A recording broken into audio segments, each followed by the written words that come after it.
Assalamualaikum warahmatullahi wabarakatuh.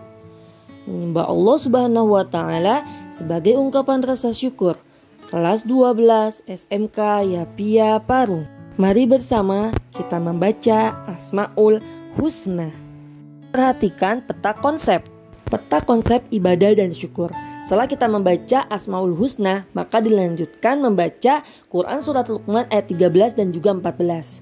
Yang kita pelajari saat ini adalah pengertian ibadah dan syukur, kaitan antara ibadah dan syukur, serta hikmah ibadah dan syukur, di mana beribadah sebagai wujud rasa syukur kepada Allah Subhanahu wa Ta'ala. Membuka relung kalbu. Bismillahirrahmanirrahim. Wa in ta'uddu ni'matallahi la tuhsuha. Dan jika kamu menghitung nikmat Allah, niscaya kamu tidak akan mampu menghitungnya. Quran Surat Ibrahim ayat 34. Alam raya dan seisinya diciptakan oleh Allah Subhanahu wa Ta'ala untuk makhluknya yang bernama manusia. Terlalu banyak kenikmatan yang dianugerahkan Allah Subhanahu wa Ta'ala kepada manusia, dan tak seorang pun mampu menghitungnya meskipun menggunakan alat hitung tercanggih.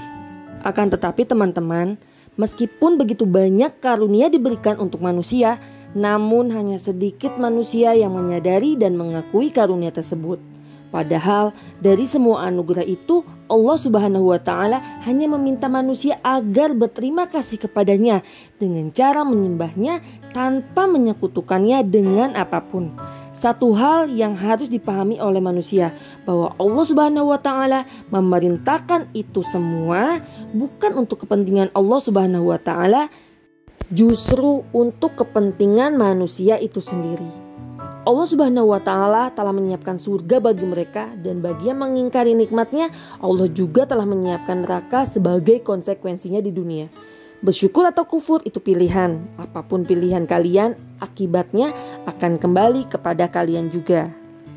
Untuk pembahasan Quran Surat Luqman ayat 13 dan 14 akan dibahas di pembahasan yang berikutnya di channel YouTube yang kedua, lanjutannya. Nah, yang sekarang akan kita bahas adalah pengertian syukur, pengertian ibadah, dan kaitan antara beribadah dan bersyukur kepada Allah. Teman-teman, syukur dapat diartikan sebagai ungkapan terima kasih kepada pihak yang telah berjasa kepada kita, baik dalam bentuk moral maupun material. Sedangkan ibadah adalah proses mendekatkan diri kepada Allah Subhanahu wa Ta'ala dengan melakukan segala yang diperintahkan dan meninggalkan segala yang dilarangnya, serta melakukan sesuatu yang diizinkannya. Nah, bersyukur kepada Allah berarti berterima kasih kepada Allah Subhanahu wa Ta'ala, dan ibadah merupakan perwujudan dari rasa syukur manusia kepada Allah Subhanahu wa Ta'ala. Bersyukur meliputi 3 aspek: hati, lisan, dan perbuatan. Bersyukur dengan hati dilakukan dengan cara mengakui bahwa semua nikmat yang diterima berasal dari Allah Subhanahu wa Ta'ala.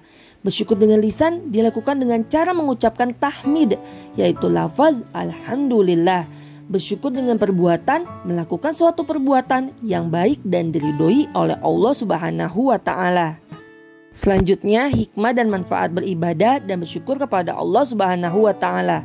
Yang pertama, mendapatkan keberkahan dari rezeki yang kita terima. Kedua, menemukan ketenangan batin dan kedamaian hati. Ketiga, terhindar dari siksa api neraka. Nah, poin penting dalam pembahasan kali ini bagaimana kita mampu menerapkan perilaku yang mulia. Yang pertama, bersikap qanaah, yaitu menerima semua jenis kenikmatan yang dianugerahkan Allah Subhanahu wa Ta'ala. Yang kedua, berusaha mengesahkan Allah Subhanahu wa Ta'ala dan tidak menyekutukannya dengan suatu apapun. Yang ketiga, berusaha mentaati Allah Subhanahu wa Ta'ala dalam segala keadaan dan menjauhi larangannya sebagai bentuk syukur kepada Allah Subhanahu wa Ta'ala. Yang keempat, berbakti kepada kedua orang tua sebagai bentuk terima kasih kepada mereka atas semua perjuangan dan pengorbanannya dari sejak dalam kandungan hingga saat ini.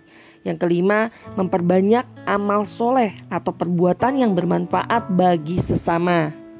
Semoga bahasan yang tadi sudah disampaikan tentang ibadah dan syukur teman-teman dapat memahaminya dengan baik.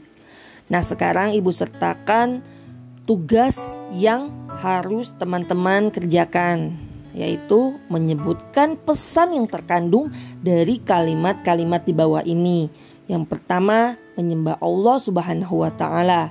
Yang kedua, bersyukur. Yang ketiga, berbakti kepada seorang ibu. Yang keempat, mensyukuri rezeki yang diperoleh. Dikerjakan per kelompok, satu baris. 4 pesan ini ditulis dalam satu lembar kertas. Terima kasih dan wassalamualaikum warahmatullahi wabarakatuh.